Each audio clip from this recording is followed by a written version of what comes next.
Olá, começamos agora com mais um Em Pauta.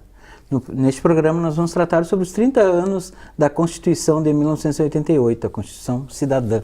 Está conosco o professor Dailor Santos, que é professor de Direito aqui da Universidade Fevale, e o cientista político, professor Rodrigo Perla Martins. Obrigado por virem no Em Pauta para discutir o tema. Obrigado pelo convite. Obrigado. Professores, pensando assim, num paralelo, né, da nossa história, que contexto nasceu a Constituição de 1988?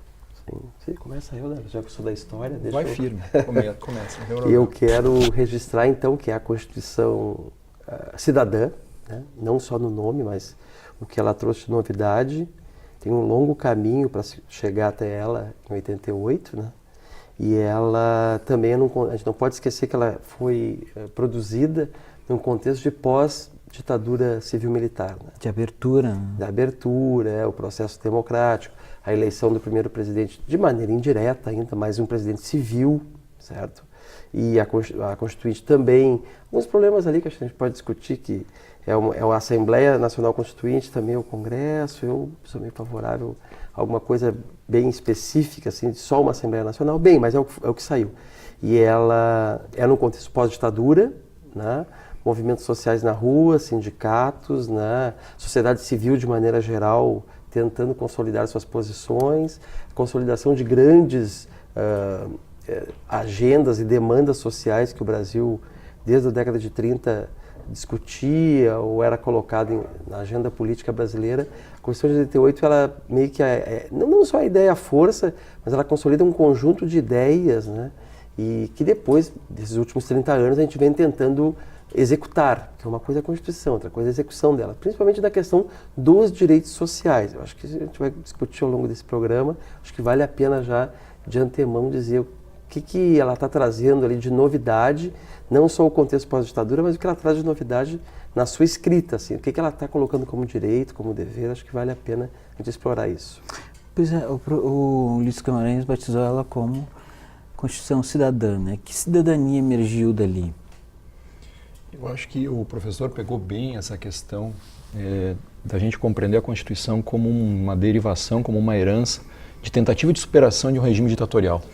E muito a gente questiona hoje, não é, o excesso de direitos fundamentais que essa Constituição prevê, mas isso também foi uma resposta a um Estado extremamente fechado, burocrático, ditatorial, não é, autoritário, e a Constituição prevê isso. E a partir disso é que se começa a filtrar essa ideia de cidadania, porque ela começa a trabalhar com valores sociais básicos, ela outorga direitos fundamentais como nenhuma outra Constituição foi possível outorgar, há autores de fora do Brasil, dentro do direito, que dizem que a Constituição brasileira, se não é a melhor, é uma das melhores em termos textuais, de previsões de direitos, principalmente direitos fundamentais de proteção do indivíduo contra o abuso estatal, principalmente, não é? E os direitos sociais também se desenvolvem dentro dessa dinâmica, não é? Direitos dos trabalhadores, a questão de outros direitos fundamentais também, como reconhecimento de nacionalidade e direitos políticos, o pluripartidarismo. Tudo isso veio como uma herança de ruptura, uma tentativa de romper com aquele regime autoritário, o que foi e ainda é extremamente importante, não é? Me parece que essa afirmação de que a Constituição é cidadã repousa nisso. Ela amplifica, ela torna os direitos fundamentais uma previsão mais robusta, maior, como a gente não tinha até então. Nem mesmo as constituições anteriores ao regime ditatorial, porque a gente vai pegar a história constitucional desde 1824, que foi a primeira Constituição, que foi a que mais durou. Não é? Foi antes ainda da República, foram 65 anos, se não me falha a memória, porque é de 1824 até 1891 que veio a próxima Constituição, e assim nós fomos avançando, não é? E a Constituição de 88, como nenhuma outra, ela representa essa abertura, de fato. Ela tem previsões extremamente importantes, de previsões de direitos fundamentais amplos, e isso torna essa Constituição uma Constituição cidadã. É a partir disso que ela se firma dentro desse conceito. Professores, há pouco tempo o ministro do STF, o Luiz Roberto Barroso, afirmou que a interpretação da Constituição deve estar, melhor dizendo, em sintonia com os sentimentos populares. Isso não é uma forma de corroer, né, a essência da Constituição, porque se ela fica ao sabor do momento, ela deixa de ter a função principal, que é, né, constituir o país naquelas leis para por um longo período, né? Exato. Então, eu inicio aqui, por depois favor, professor. Me parece que essa fala do Luiz Roberto Barroso, ela é importante não no sentido de ser correta, mas importante no termo de uma reflexão. De fato, ou nós acreditamos que a Constituição ela traduz normas de constituição, e o nome não é à toa, as palavras elas têm um significado que traduz um sentido próprio, não é? Ou a Constituição significa, de fato, uma ideia de formação de Estado e de anúncio de um plano de Estado, como uma espécie, entre aspas, né, com perdão da metáfora, ali, um manual de instruções do Estado, e nós seguimos isso, ou então a Constituição começa a se subverter. Porque se a Constituição deve ser interpretada segundo o sabor das maiorias, bom, hoje ela deve ser interpretada de um jeito e amanhã de outro. E o problema é que a Constituição é justamente o oposto. O direito também se presta para isso. Ele serve como regra contramajoritária, justamente para preservar minorias e para evitar que maiorias ocasionais tomem o poder e façam desse poder um exercício despótico, como bem entendem, exercendo nos limites que julgam correto. Não é? A Constituição ela serve como uma espécie de escudo justamente contra esses pleitos ufanistas, contra essas manifestações popularescas. Não é? A Constituição ela tem que servir como uma espécie de base. O difícil dentro dessa história toda, não sei se vocês concordam também comigo, e de fato é difícil, é que a regra tem que valer para mim e para o meu inimigo. E a Constituição ela tem que valer para qualquer pessoa que faz parte, que configura esse espaço público de pertencimento. Como muitas vezes é difícil entender isso? Eu não sou do direito, sabe, mas volta e meia leio, escuto juristas, né, de todos os campos, progressistas ou não, isso né? E alguns estão defendendo hoje, inclusive, uma certa ortodoxia na interpretação, coisa que certos grupos políticos no passado não concordavam, achavam que vão ter que dar uma relativizada e tudo mais. Hoje, então, quando essa relativizada se coloca contra A ou B, se vê o quanto é importante ter uma certa ortodoxia na interpretação, né? Então, por exemplo, o cidadão só é preso e condenado em terceira instância, né? Na última instância, depois de condenado, como é que vocês falam? O trânsito em julgado. Trânsito julgado, né? E a gente está discutindo muito isso hoje, né? A Constituição diz isso, mas se relativiza no STF. Então, isso tudo é o que me parece sociologicamente a gente está vivendo hoje, no sentido que tu relativiza uma certa... perde aquela ortodoxia que tem que ter o direito. Eu nem sou da área, estou aqui... Sim, não, mas está perfeito, está professor, perfeito. É justamente isso, assim, eu li uma entrevista do jurista Lênio Streck, que ele comenta que hoje aplicar a Constituição é um ato revolucionário. Os garantistas estão cada vez mais escassos. O Lênio Streck eu leio muito, que pesa não ser do direito, né? Eu não sei se é um ato revolucionário, mas no mínimo é um ato progressista, no mínimo, né? Porque o Lênio Streck é a pessoa que diz isso em relação, é o jurista que diz isso em relação a uma abordagem ou uma interpretação um pouco mais ortodoxa da Constituição e não relativizar em nada, porque no futuro isso pode se virar contra A ou B, né? Até ele também usa um exemplo muito interessante que eu gosto muito, é que quando as massas começam que o STF escuta o sentimento das massas, né? Ele lembra de um fato na Inglaterra pré-vitoriana, né? Que iam começar a condenar a morte dos batedores de carteira, né? Então pegaram 4 mendigos lá que bateram carteira do povo, botaram lá em praça pública para enforcar os 4 pobres, né?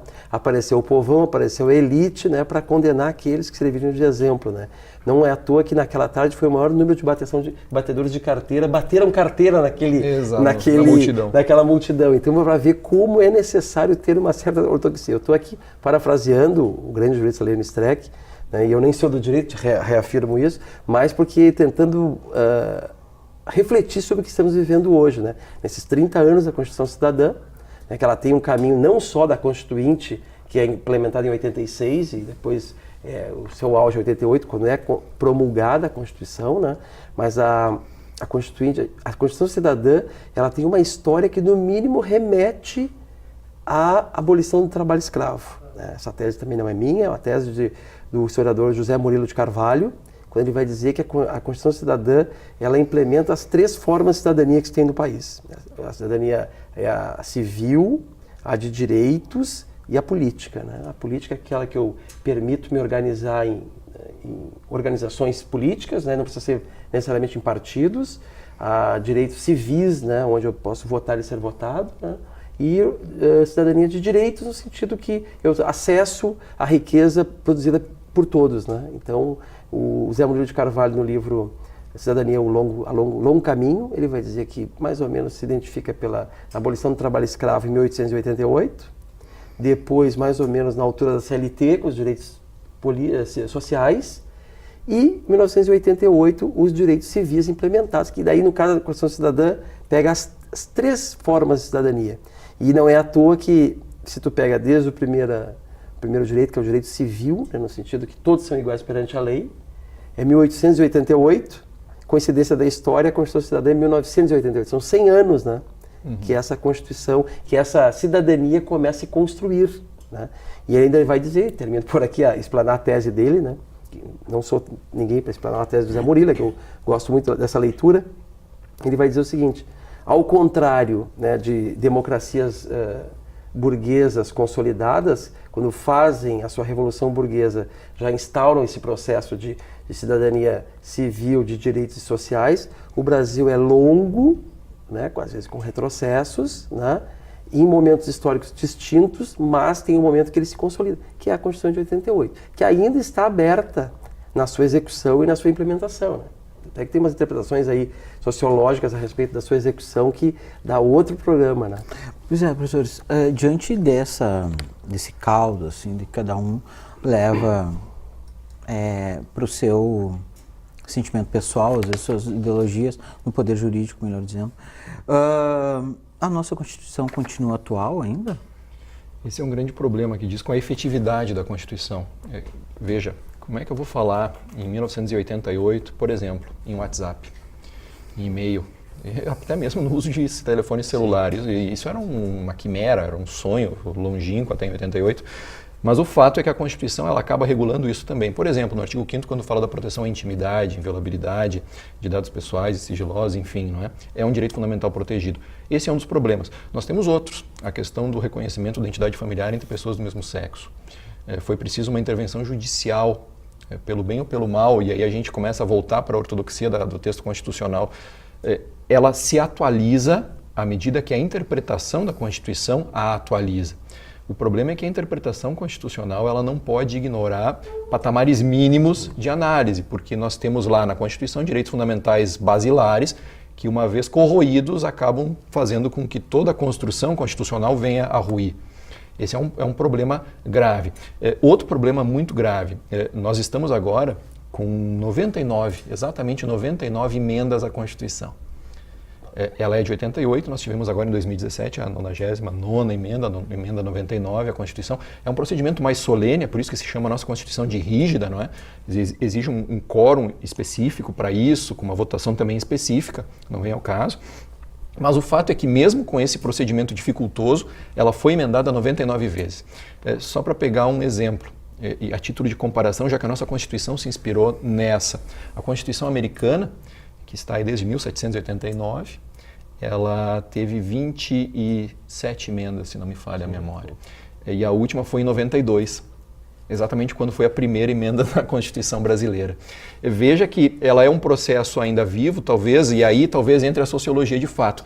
O que nos leva a querer acreditar sempre que é preciso uma nova norma constitucional e duvidar de tal modo da interpretação que possa ser possível. E, por outro lado, o que faz com que a interpretação da Constituição seja tão dificultosa, tendo a Constituição como barreira? Esse é um problema que, de fato, a gente tem que compreender. Nós temos agora graves problemas de interpretação constitucional, a questão do foro por prerrogativa de função, sim, que rendeu um belo debate. Essa questão da condenação, de decretação de prisão com condenação em segunda instância, rendeu um belo debate. A própria questão do impeachment, que muitos chamaram de golpe, não é, da ex-presidente Dilma, são problemas que a Constituição nos apresenta, mas, paradoxalmente, a gente não consegue conversar dentro da própria Constituição. O impeachment é um caso emblemático. Sim, o impeachment é agressivo à democracia, mas diante de um crime de responsabilidade, qual é a alternativa que a Constituição dá? Nenhuma outra.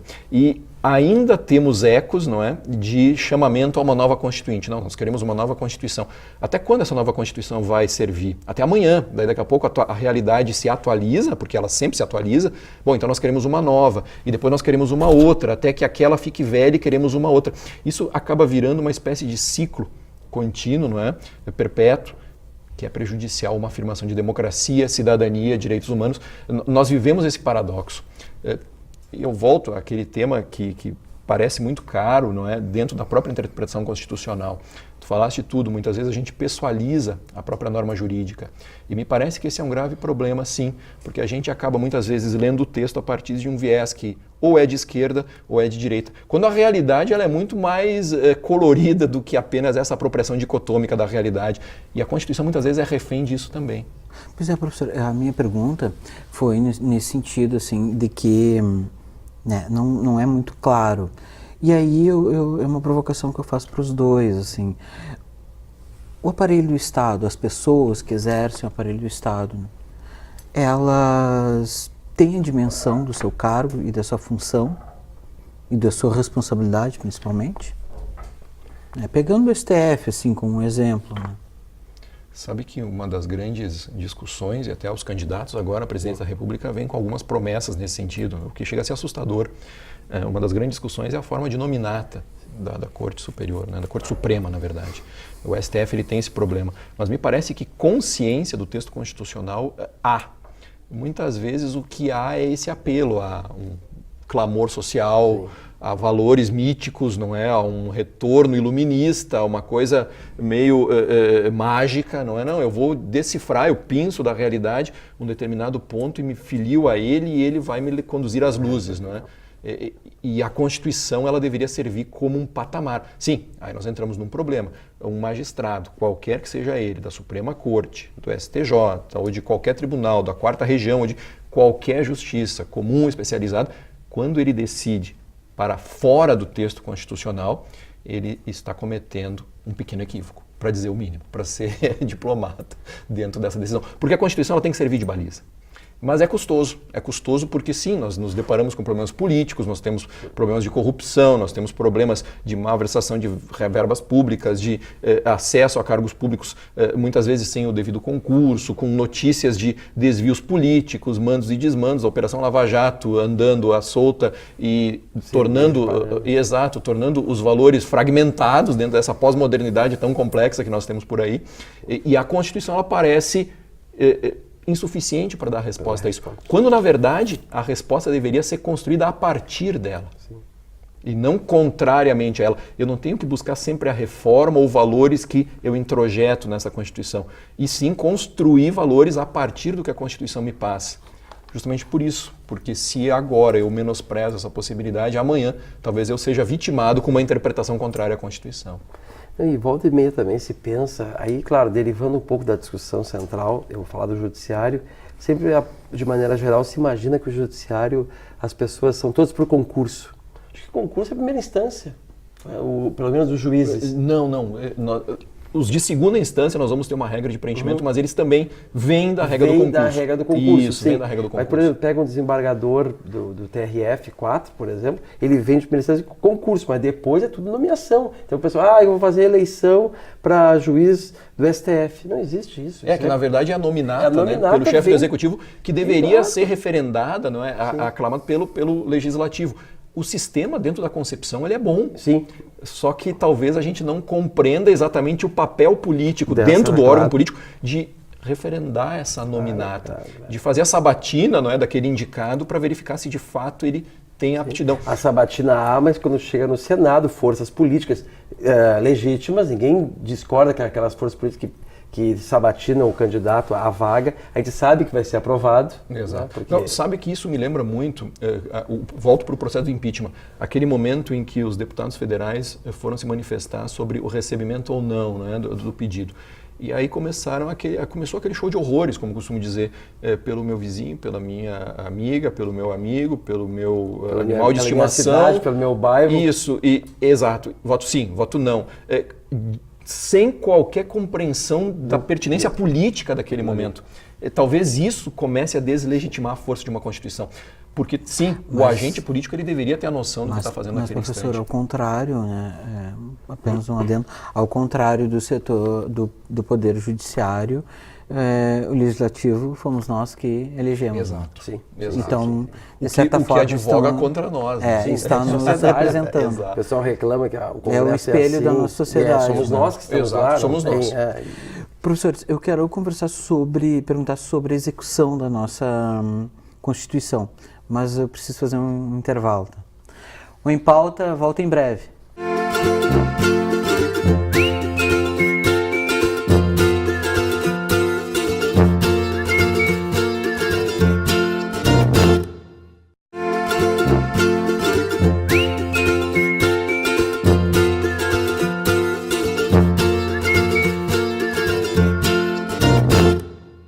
Voltamos com a Em Pauta, hoje falando sobre os 30 anos da Constituição de 1988, a Constituição Cidadã. Professores, eu li uma entrevista com o Fábio Comparato, né, o jurista, e ele afirma que, ao longo da história, o Brasil sempre teve duas constituições, né, uma de fato e uma paralela, né, e que aí o poder sempre acabou seguindo por essa... né, por esse meio termo, assim. Analisando assim, o contexto histórico e jurídico, professor, da execução, assim, realmente a afirmação dele é correta ou é muito crítica? Eu não li esse texto do Fábio Comparato, ele não é nem da minha área, mas que eu não posso ler, né? Mas o que se discute hoje, pelo menos nesse pessoal mais, vamos dizer assim, atingido ultimamente por essa interpretação não ortodoxa da Constituição, é que essa Constituição deve ser defendida, certo? Porque tem forças políticas que pedem, vamos dizer, uma nova Constituinte. Eu sou contra, eu acho que ela tem que continuar e ser aperfeiçoada. O que o pessoal interpreta? Diz o seguinte, que...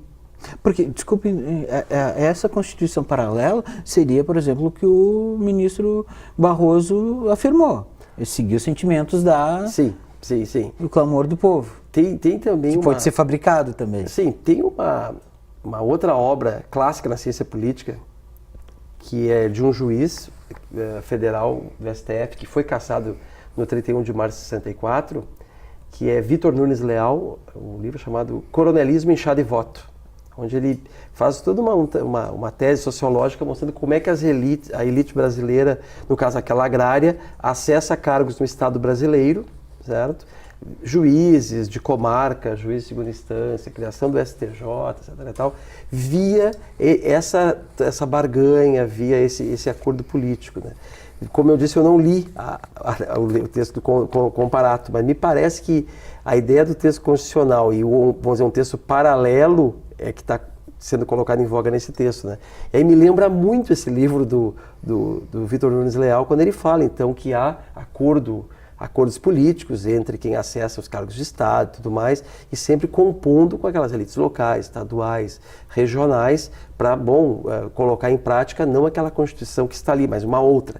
Bem como o que se diz, essas forças políticas que estão, vamos dizer assim, sofrendo mais agora pela não ortodoxia da interpretação, é que nos últimos 30 anos, né, quem tentou executar essa Constituição cidadã, vamos dizer, de maneira prática, investimento no SUS, escola pública, né, com gratuidade, de qualidade, a questão dos direitos sociais como cotas, como reforma agrária, tende a não ficar no poder ou até derrubado. É uma interpretação que deve ser apurada, né, no sentido de se é verídico ou não, mas me lembra muito isso, assim, ó, aquilo que está no papel e aquilo que corre, vamos dizer assim, nas ruas, né.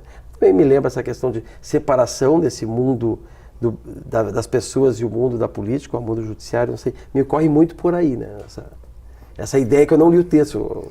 Sim, foi uma entrevista. Mas, então, por exemplo, a questão do impeachment que o professor estava falando vem daí, então, porque sistematicamente estava tentando ampliar os direitos sociais. E pós-impeachment, há um combate a todos os direitos sociais previstos na Sim, abre uma interpretação para isso, né? Que pós-impeachment, pós-golpe, vamos dizer, abre todo um campo... A emenda constitucional 95 do congelamento dos gastos sim, é um ataque frontal aos direitos sociais. É uma interpretação interessante, me parece, porque exatamente, vamos supor que nos últimos 20 anos, quando se começa a colocar em prática esses direitos sociais ou tentativas de implementação de políticas públicas, surge exatamente quem se opõe. E quem se opõe quer uma nova Constituinte, vamos dizer. Eu não sei, do ponto de vista jurídico, como é que anda. A questão de nova Constituinte, eu particularmente também acho que é um retrocesso a defesa dessa ideia. Nós temos que, sim, trabalhar dentro da dinâmica da Constituinte e tentar construir valores a partir dela. Ela tem que servir como uma espécie de anteparo para nos defender de maiorias eventuais. Eu não concordo com a ideia do impeachment como golpe. Eu respeito essa visão mas não consigo visualizar isso. Ainda que eu possa visualizar algumas deficiências na análise de provas ou questão de prova referente ao desvio que foi anunciado pelo Tribunal de Contas da União, me parece que era esse o procedimento, paradoxalmente, que a Constituição estabelecia. Sim. E pelo bem ou pelo mal, se eu não gosto do impeachment, então ali se admite uma emenda à Constituição, já que fizemos 99, a gente deveria trabalhar de outro modo com essa questão. Há outros países que trabalham muito bem com a questão do recall, por exemplo, em que há, nos Estados Unidos, né, alguns estados trabalham com isso. Nós aqui não conseguimos trabalhar com isso, nem mesmo depois dos 2 episódios de impeachment, que são extremamente agressivos a uma democracia, porque eles representam uma afronta à maioria. A maioria elegeu o candidato ou a candidata que depois foram retirados por força do impeachment. Mas, de todo modo, se é a Constituição que trabalha com isso, eu não consigo imaginar o contrário. Muito se anunciou logo depois, quando o impeachment estava na sua iminência, que era preciso chamar uma nova Constituinte. Esse é um grito do desespero, como eu costumo dizer, não é? Por quê? Não, a Constituição de 88 ela tem valores a serem preservados. O artigo 37 estabelece uma lista de princípios, né, legalidade, impessoalidade, moralidade, publicidade e eficiência. Se isso não pesa na Constituição, bom, então de fato aí nós entendemos o porquê da baixa efetividade dessa nossa Constituição. Ela anuncia valores que o agente público não pode tergiversar. Não existe mais ou menos respeito a isso. Ou há um respeito ou não há. A Constituição ela não deveria se permitir para escaladas e escapadas. É por essas também e por esses valores que essa ideia de congelamento de 20 anos de investimentos, que foi efetuada pelo vice-presidente, atual presidente, não é? Isso é outro problema da Constituição. Porque a Constituição ela permite pluripartidarismo, e aí eu encerro parênteses, mas ela permite o convívio de ideologias contraditórias Sim. em composições políticas. Sim. Né? Fecho parênteses aqui, porque o vice que está aí compôs uma chapa de governo. Ele não surgiu do nada também. Né? O fato é que a Constituição ela estabelece esses valores e como é que eu vou ignorar essa construção? O impeachment é um problema? Eu não consigo chamar de golpe, respeito a visão contrária, sim, mas por isso, porque acaba surgindo essa solução como um reflexo da própria Constituição. Alguns estudiosos dizem que a Constituição é o elo de ligação entre o direito e a política. Me parece uma conceituação extremamente feliz, há um sociólogo que fala isso, né? Que a Constituição é o elo de ligação entre o direito e a política. Então ela vai ter sim caracteres políticos dentro da sua composição, não poderia ser diferente, não é? Ela vai ter caracteres filosóficos, por exemplo, como é que eu defino o que é interesse público, que muitas vezes aparece na Constituição, como é que eu defino dignidade da pessoa humana, mas ao mesmo tempo ela tem valores jurídicos mínimos a serem observados. E aí eu elejo a questão do artigo 5º, que são os direitos fundamentais, como a máxima efetividade. É um problema, e esse texto que tu mencionas do comparato, ele já é uma discussão relativamente antiga, não é? Do Conrad Hesse, do Ferdinand Lassalle no direito, que falavam que a Constituição ou era uma mera folha de papel, mas essa ideia foi superada, se ela seria uma mera folha de papel se ela não respeitasse os chamados fatores reais do poder. Mas essa concepção foi superada porque a Constituição passou-se a entender, ela carrega consigo uma efetividade, ela tem uma força própria, não é? Ela carrega consigo algo mais do que uma mera anunciação dos poderes em jogo. É isso que talvez nos falte agora nessa compreensão de observar a Constituição a partir do que ela traz e eleger ela como de fato limite e ao mesmo tempo, paradoxalmente, início de debates, não é? Tá bem, vamos propor tal situação. Não, mas a Constituição admite isso. Essa ideia da nova Constituição, ela é um disparate. Eu acho que é um belo filtro, aliás, para a gente compreender a dinâmica política de eventuais anúncios disso. Não, nós precisamos de uma nova Constituição. Não. Então nós precisamos de uma nova Constituição para que sirva aos teus interesses, porque essa não serve. Sim. É isso? Então tá. Mas depois que ela deixar de servir, então nós vamos ter uma nova. Pois é, professor, mas a minha provocação é no sentido, assim, não de uma questão de uma nova Constituição, mas o respeito a ela. Parece que não está havendo em muitos casos, né? E há questões abertas, assim, que atingem diretamente o poder. Por exemplo, a regulamentação da mídia não foi feita. A questão da taxação das grandes fortunas também. Outro problema. Então, quer dizer, o pilar central do poder, ele não está intocado. E também todos os desrespeitos, né, à Constituição, eu não vejo punição, né, ao poder central do dinheiro. Se nós pegarmos o caso do colega, né, do Daylor, isso, que ele está a questão do que a Constituição previa então o crime de responsabilidade e o impeachment, né?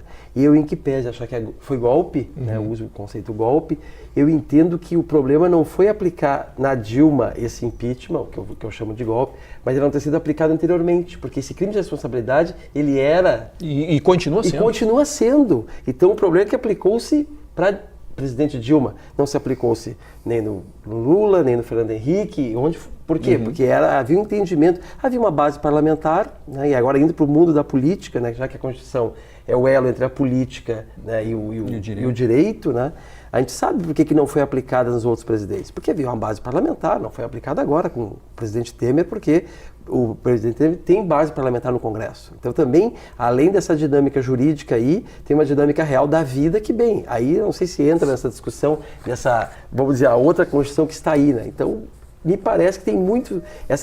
eu não conhecia essa ideia que a Constituição é o elo entre o mundo da política, o mundo da vida, com o mundo do direito, né? Então, em que pese eu achar golpe, né, eu entendo que aplicou-se nesse momento e antes não se aplicava esse crime de responsabilidade. Por isso que eu acho que continua sendo golpe. E nesse ponto a tua crítica é pertinente, porque eu acredito que deveria ter sido aplicada e sempre aplicada do mesmo modo. Apesar de achar, e aí então já que o impeachment acabou se tornando a bola da vez, né? Claro. Apesar de achar que o impeachment, de fato, ele é antidemocrático por natureza, justamente porque ele se submete, segundo a Constituição, mas nós queremos ou não a Constituição, mas ele se submete, segundo a Constituição, a uma eventual maioria parlamentar e a interesses exclusivamente políticos, que nós subvertemos em políticos partidários. Claro. E aí nós sabemos bem como funciona, uma mão lava a outra, não é? E a troca de favores entre os poderes, nós estamos acompanhando aí, talvez o descrédito da Constituição se deva, em grande parte, em razão da deficitária ocupação do poder. Há uma confusão entre público e privado no Brasil, que me parece que é anterior à Constituição. Talvez remonte a ideia lá de 1888, talvez até antes. Sim. Nós temos a própria formação da federação, que foi da primeira Constituição republicana. Nós simplesmente importamos uma ideia de federação norte-americana e hoje em dia nós estamos aí com as mazelas disso. Vivemos num estado federativo de fachada, em que a maioria dos recursos é concentrado na mão da União e assim sucessivamente. Nós teríamos pontos a avançar e disso não há dúvida. Só que a Constituição nos importa até que ponto? É a pergunta que fica, não é? Não há possibilidade de romper com essa ordem. E de fato, então pelo menos num ponto nós concordamos, chamar uma nova Constituição me parece seria um retrocesso tremendo. Por quê? Porque nós acabamos dando carta branca para a eventual maioria, não é? Fazer aquilo que deseja da Constituição para defender-se. Isso é um perigo. Professor, a gente está no fim do programa, mas brevemente eu gostaria de ouvir vocês, a percepção que vocês têm. A gente falou assim, basicamente do setor jurídico, né, do poder jurídico e dos políticos, do setor político partidário, né? E o povo? Vocês têm uma percepção, assim, como é que o povo consegue ver, né, qual o significado da Constituição para toda a nossa sociedade? Eu queria falar da República Brasileira, né? Porque a República ela nasce sem povo, né? Por conseguinte é uma constituinte que não representa o povo, né? E inclusive crônicas da proclamação da República diz que o povo ficou bestializado com a proclamação da República. Não é à toa que o José Murilo de Carvalho, citando ele de novo, ele tem um livro chamado Bestializados, a República que não foi. Né? No sentido que, quando foi proclamada a República, né, há toda uma controvérsia a respeito do verdadeiro republicanismo de quem proclamou essa dita República, né? E, além disso, a Constituinte a primeira da independência, em 1824, ela dura muito, alguns interpretam, na minha área pelo menos, em virtude de que ela foi outorgada. Né? Porque ela é outorgada, ela dura 65 anos. Enquanto as próximas são promulgadas. Tem a polaca de 37, que daí também é outorgada, mas ela dura na ditadura varguista.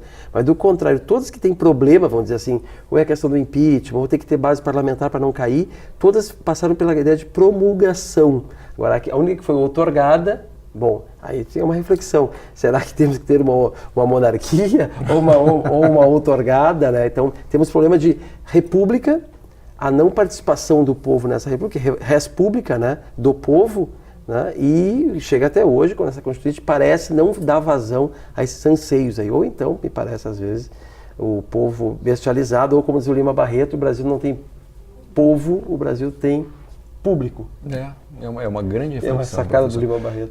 Muitas vezes a gente faz terra arrasada, não é? E talvez o meu discurso tenha contribuído para isso, mas tentando agora então apaziguar para quem até nos acompanha aqui no programa, não é? Para que a gente fique tranquilo. Muitas vezes a nossa percepção da Constituição parece que ela não funciona, não anda e não tem efetividade, mas a gente não pode esquecer algumas conquistas que ela trouxe também.